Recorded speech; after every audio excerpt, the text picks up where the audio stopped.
Hello viewers, welcome to bright tutorial.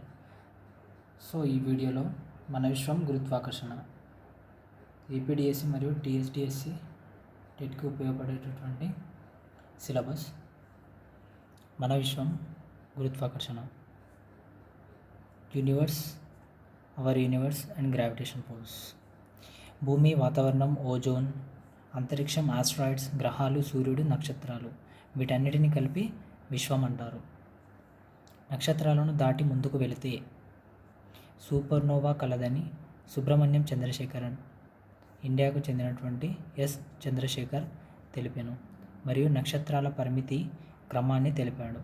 నక్షత్రాల పరిమితి క్రమాన్ని తెలిపిన శాస్త్రవేత్త ఎవరు? సుబ్రహ్మణ్యం చంద్రశేఖర్. సూపర్నోవాను దాటి ముందుకు వెళితే బ్లాక్ హోల్ కలదని ఇంగ్లాండ్ సైంటిస్ట్ స్టీఫెన్ హాకింగ్ తెలిపాను. స్టీఫెన్ హాకింగ్ చే ఇవ్వబడినటువంటి సూత్రం S = πAkc³ divided by 2hg. 2h capital G.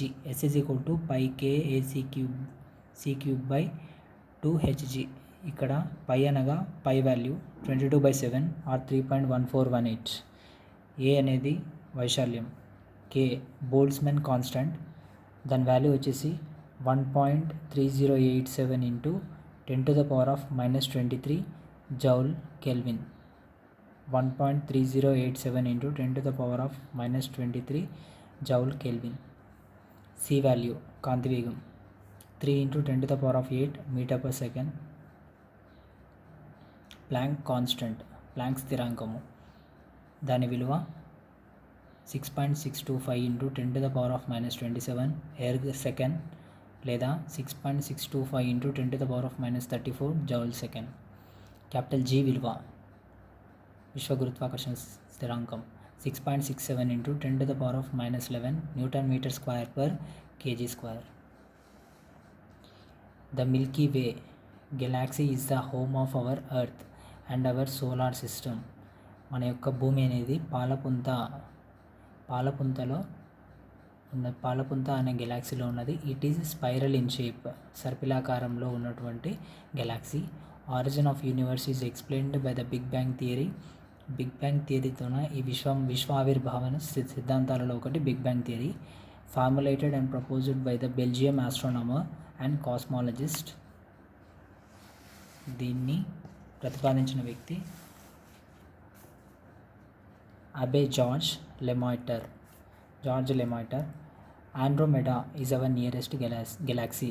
మనకు దగ్గరలో ఉన్నటువంటి పాలపుంత వచ్చేసి ఆండ్రోమెడా, దాని పేరు. భూకేంద్రక సిద్ధాంతం, జియోసెంట్రిక్ థియరీ.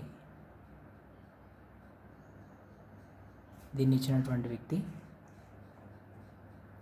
గ్రీకు శాస్త్రవేత్త అయిన టాలమీ. భూమి విశ్వానికి కేంద్రంగా ఉందని మరియు మిగిలిన గ్రహాలు వృత్తాకార కక్షలో తిరుగుతూ ఉంటాయని తెలిపాడు. ఈ సిద్ధాంతం 1400 సంవత్సరాలు నిజమని భావింపబడింది. సో భూకేంద్రక సిద్ధాంతాన్ని geocentric theory is given by Ptolemy. సూర్యకేంద్రక సిద్ధాంతం, హీలియోసెంట్రిక్ థియరీ. పోలాండ్ దేశానికి చెందిన సన్యాసి అయిన కోపర్నికస్ సూర్యుడు ఈ విశ్వానికి కేంద్రంగా ఉంటాడని, సూర్యుని చుట్టూ మిగతా గ్రహాలు వృత్తాకార కక్షలో తిరుగుతుంటాయి అని తెలిపాడు.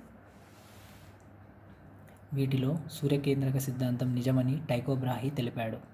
నిజమని తెలిపిన శాస్త్రవేత్త టైకో బ్రాహే అయితే, ఆ తర్వాత టైకో బ్రాహే శిష్యుడైన అతని స్టూడెంట్ అయిన జోహన్నెస్ కెప్లర్ గ్రహగమన నియమాలను తెలిపాను. ఇప్పుడు ఆ గ్రహగమన నియమాలు ఏవో చూద్దాం. జోహన్నెస్ కెప్లర్ యొక్క గ్రహగమన నియమాలు. కక్షల నియమము. జోహన్నెస్ కెప్లర్ 3 గ్రహగమన నియమాలను తెలిపాను. అందులో ఒకటిది కక్షల నియమము, లా ఆఫ్ ఆర్బిట్స్. సూర్యుడి కేంద్రంగా మిగిలిన గ్రహాలు దీర్ఘవృత్తాకార ఎక్లిప్టిక్ కక్షలలో భ్రమిస్తాయి. విస్తీర్ణాల నియమం, లా ఆఫ్ ఏరియాస్. ప్రతి గ్రహాన్ని మరియు సూర్యుడిని కలిపే సరళ రేఖ సమాన కాల వ్యవధులలో సమాన విస్తీర్ణాలను చిమ్ముతుంది. కొంత విస్తీర్ణంలో కాంతిని తెలియజేయును. ఆవర్తనాల కాల నియమము, law of periodicity. T² is directly proportional to the R³. ఇక్కడ T అనగా ఆవర్తన కాలము, R అనేది రేడియస్. ప్రతి గ్రహం యొక్క కక్షావర్తన కాలం యొక్క వర్గానికి దాని అర్ధగురు గణానికి అనులోమానుపాతంలో ఉంటుంది.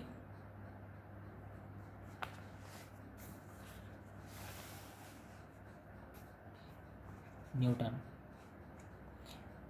ఫాదర్ ఆఫ్ ఫిజిక్స్గా పిలువబడుతున్న వ్యక్తి న్యూటన్. చంద్రునిపై పరిశోధన చేసిన తొలి శాస్త్రవేత్త న్యూటన్. మరియు చంద్రునిపై పరిశోధనను సెలెనాలజీ అంటారు. చంద్రుడు భూమి చుట్టూ తిరిగి రావడానికి పట్టుకాలం 27.3 డేస్, దాదాపు 28 రోజులు.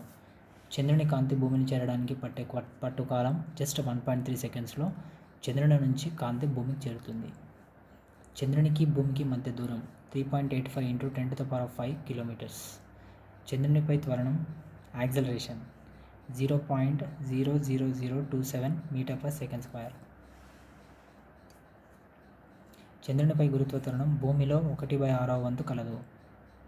ఈ వాల్యూ అనేది భూమి ఏదైతే 9.8 విలువను కలిగి ఉందో దానిలో 6వ వంతు చేసినట్టయితే మీకు ఈ వాల్యూ వస్తుంది, 0.00027 మీటర్/సెకండ్². సూర్యుడిపై గురుత్వ త్వరణం అన్నిటికన్నా ఎక్కువగా 27.4 మీటర్/సెకండ్² ఉంటుంది. భూమి పైన 9.8 మీటర్/సెకండ్². అన్నిటికన్నా తక్కువగా ఈజ్ లెస్ దెన్ 0.00027 మీటర్/సెకండ్². భూమి కన్నా ఎక్కువగా 27.4 మీటర్/సెకండ్². న్యూటన్ విశ్వ గురుత్వాకర్షణ సిద్ధాంతం. F = g/m/r². ఇక్కడ g అనగా విశ్వ గురుత్వ స్థిరాంకం 6.67 × 10⁻11 Nm²/kg². విలువను హెన్రీ క్యావెండిష్ ఇచ్చాడు. పై సమీకరణం ద్వారా రెండు ద్రవ్యరాశుల మధ్య గురుత్వాకర్షణ బలం వాటి ద్రవ్యరాశుల లబ్ధానికి అనులోమానుపాతంలో ఉంటుంది.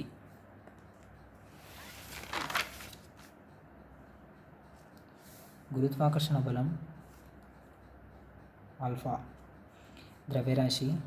ద్రవ్యరాశి వీటి ఆధారంగా గురుత్వాకర్షణ బలం విశ్వంలో ఏ రెండు వస్తువుల మధ్యనైనా ఉంటుందని న్యూటన్ సాధారణీకరించాడు.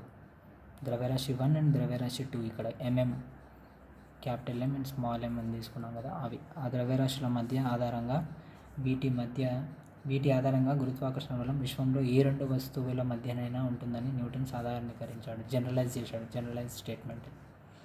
విశ్వంలో ప్రతి వస్తువు మరొక వస్తువును ఆకర్షిస్తుంది. ఈ ఆకర్షణ బలం వాటి ద్రవ్యరాశుల లబ్ధానికి అనులోమానుపాతంలోను, వాటి యొక్క మల్టిప్లికేషన్కి డైరెక్ట్ ప్రపోర్షనల్గాను, వాటి మధ్య దూర వర్గానికి విలోమానుపాతంలోను, దూర వర్గానికి డిస్టెన్స్కి అయినట్టయితే ఇన్వర్స్లీ ప్రపోర్షనల్లో ఉంటుంది.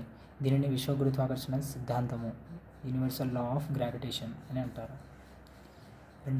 రెండు వస్తువుల మధ్య గల ఆకర్షణ బల దిశ అనేది రెండు వస్తువులను కలిపే సరళ రేఖ వెంబడి ఉంటుంది. 1 kg ద్రవ్యరాశి గల రెండు వస్తువులు 1 మీటర్ దూరంలో వేరు చేయబడి ఉన్నప్పుడు వాటి మధ్య పనిచేయు గురుత్వాకర్షణ బలం Gకు సమానం అవుతుంది. ఆ G వాల్యూ వచ్చేసి 6.67 × 10⁻11 Nm²/kg².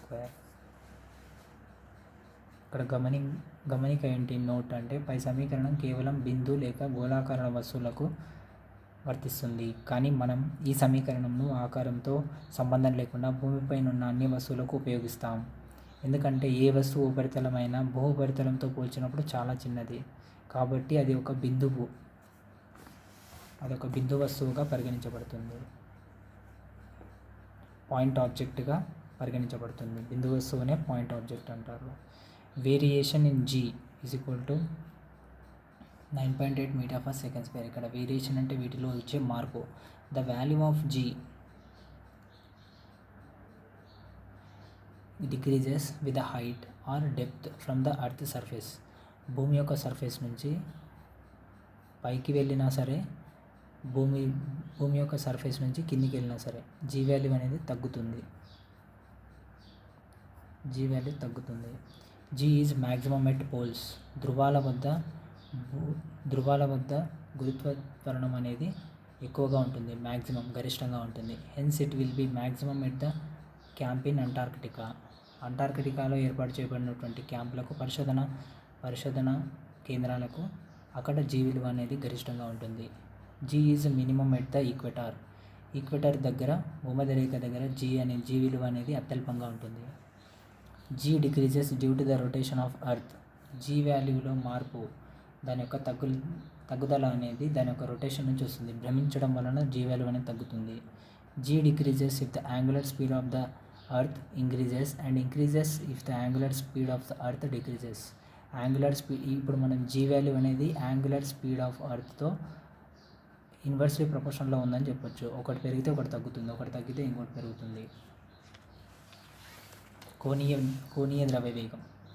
Angular speed of earth అంటే భూమి యొక్క కోణీయ ద్రవ్య వేగం అనేది గురుత్వ త్వరణానికి విలోమానుపాతంలో ఉంటుంది. ఒకటి పెరిగితే ఇంకోటి తగ్గుతుంది, లేదా ఇంకోటి తగ్గితే ఇంకోటి పెరుగుతుంది.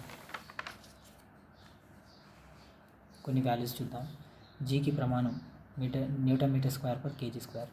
జీకి స్మాల్ జీకి ప్రమాణం ఇది విశ్వ గురుత్వాకర్షణ స్థిరాంకం, ఇది గురుత్వ త్వరణానికి ప్రమాణం మీటర్ పర్ సెకండ్ స్క్వేర్.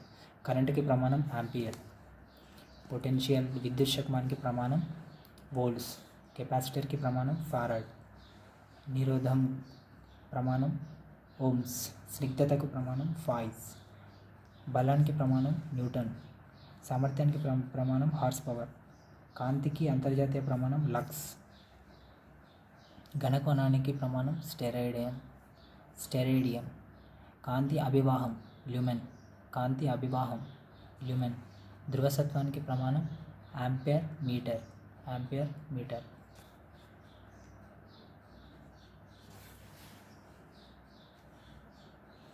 8 కిలోమీటర్లు పర్ సెకండ్ నుండి 11.2 కిలోమీటర్లు పర్ సెకండ్ వేగంతో దీన్నే పలాయన వేగం ఎస్కేప్ వెలాసిటీ అంటారు.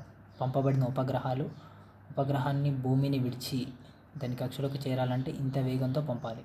8 కిలోమీటర్ పర్ సెకండ్ నుండి 11.2 కిలోమీటర్ పర్ సెకండ్ దీన్నే ఎస్కేప్ వెలాసిటీ పలాయన వేగం అంటారు. పంపబడిన ఉపగ్రహాలు శాటిలైట్స్ తిరుగుతూ భూమి వైపు పంపే సిగ్నల్స్ మైక్రోవేవ్స్ రూపంలో వస్తాయి. వాటి నుంచి వచ్చే సమాచారం మనకు ఏ వేవ్స్తో అందుతుందంటే మైక్రోవేవ్స్ రూపంలో అందుతుంది.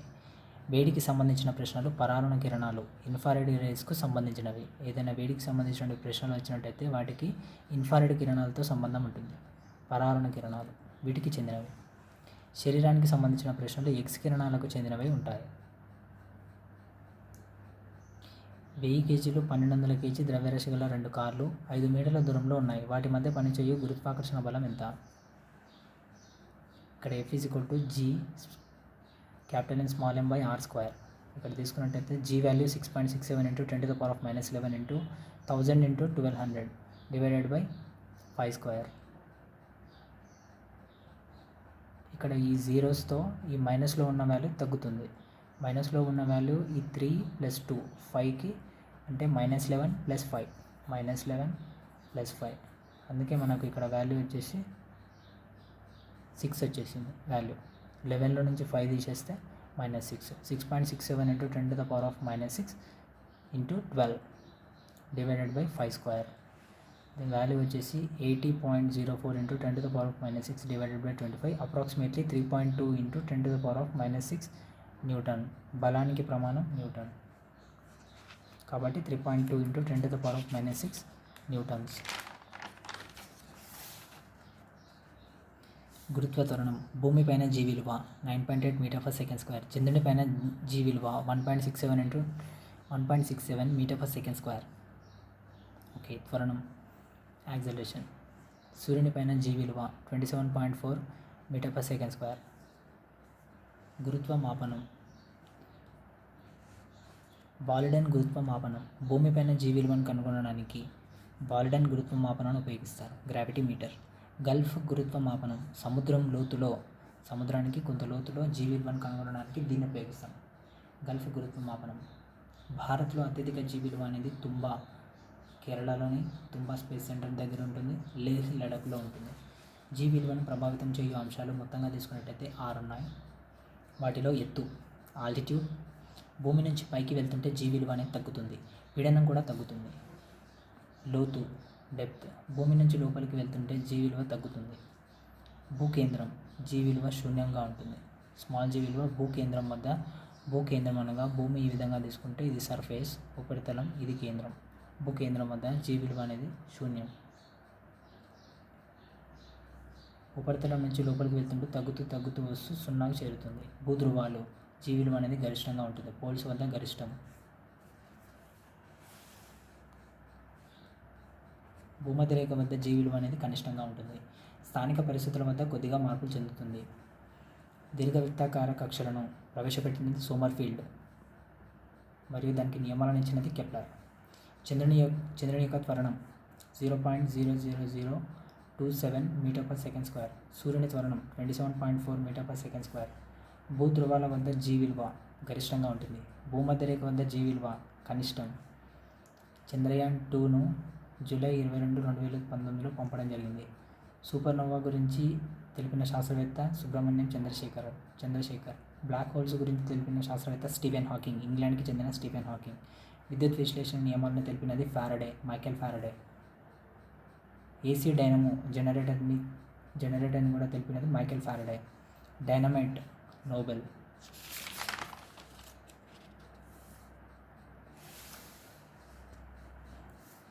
న్యూటన్ గమన నియమాలు. న్యూటన్ మొదటి గమన నియమం. Newton's first law of motion, inertia, జడత్వానికి సంబంధించినది. మొదటి నియమం జడత్వాన్ని తెలియజేస్తుంది.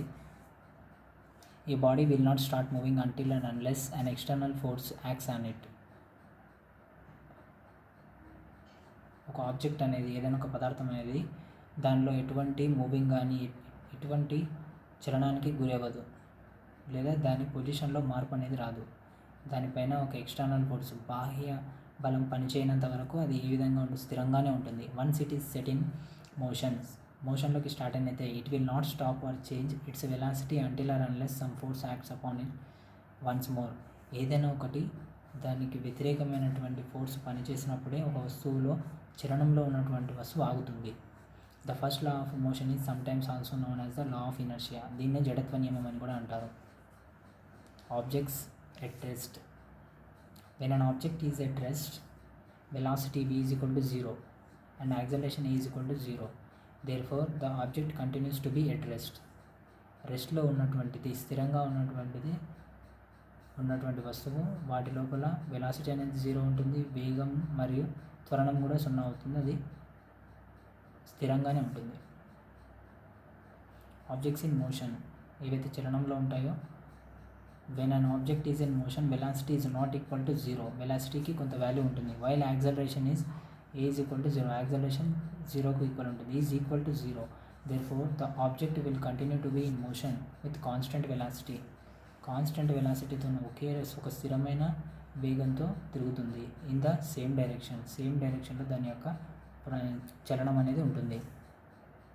Note: Newton's laws are valid only in inertial frames of reference, not valid for non-inertial frames of reference. జడత్వం, గమన జడత్వం, ఇనర్షియా ఆఫ్ మోషన్. దిశా జడత్వం, ఇనర్షియా ఆఫ్ డైరెక్షన్. నిశ్చల లేదా విరామ జడత్వం, ఇనర్షియా ఆఫ్ రెస్ట్. గమన జడత్వం, బస్సులో నిలబడి ప్రయాణిస్తున్న వారు గమనంలో ఉన్న బస్సును సడన్గా ఆపినట్టయితే వాళ్ళు ముందుకు వెనుకకు తుల్లిపడడాన్ని న్యూటన్ గమన జడత్వం తెలుపుతుంది. గమనంలో ఉన్నటువంటి వస్తువు, ఆల్రెడీ బస్సు మోషన్లో ఉంది అంటే కొంత గమనంలో ఉంది, అప్పుడు ఏర్పడుతుంది. ఇక్కడ గమనంలో ఉన్న ఫ్యాన్ స్విచ్ ఆఫ్ చేసినప్పటికీ కొంత సమయానికి తిరుగుతుంది. ఇది న్యూటన్ గమన జడత్వాన్ని తెలియజేస్తుంది. మనం స్విచ్ ఆఫ్ చేసినప్పటికీ ఎంబడే ఆగిపోకుండా కొంతవరకు తిరుగుతుంది. వేగంగా వెళ్తున్న బైక్ ముందు బ్రేక్ వేయడంతో బైక్ ముందుకు పంటిలు కొట్టడం గమన జడత్వాన్ని తెలియజేస్తుంది. ఇది గమన జడత్వానికి సంబంధించిన ఉదాహరణ. దిశా జడత్వం, ఇనర్షియా ఆఫ్ డైరెక్షన్. ఎత్తైన కొండలు ఎక్కుతున్న వారు శరీరాన్ని కొంచెం ముందుకు వంచి ఎక్కడం దిశా జడత్వాన్ని తెలుపుతుంది. బస్సులో ప్రయాణిస్తున్న వారు బస్సును ఎడమ మలుపు తిప్పినప్పుడు ప్రయాణికులు కుడివైపుకు మరలుతారు, ఇదే దిశా జడత్వం. చెట్టు కొమ్మని పట్టుకొని బాగా ఊపినప్పుడు దాని ఎందలి పళ్ళు రాలుతాయి, ఫ్రూట్స్. ఇది కూడా దిశా జడత్వాన్ని తెలియజేస్తుంది. నిశ్చల లేదా విరామ జడత్వం, ఆగి ఉన్న బస్సు సడన్గా స్టార్ట్ అయ్యి ప్రయాణికులు ముందుకు వెళ్తే ఇది నిశ్చలంలో ఉన్నటువంటిది. ఫస్ట్ గమన జడత్వంలోనేమో ప్రయాణంలో ఉన్నటువంటి బస్సులో నుంచి ప్రయాణికులు సడన్ బ్రేక్ వేసినప్పుడు కింద పడితే అది గమన జడత్వాన్ని తెలియజేస్తుంది. ఇక్కడ నిశ్చల విరామ జడత్వంలో ఆగి ఉన్న బస్సు సడన్గా స్టార్ట్ అయినట్టయితే ప్రయాణికులు ముందుకు పడిపోవడం నిశ్చల జడత్వానికి ఉదాహరణ.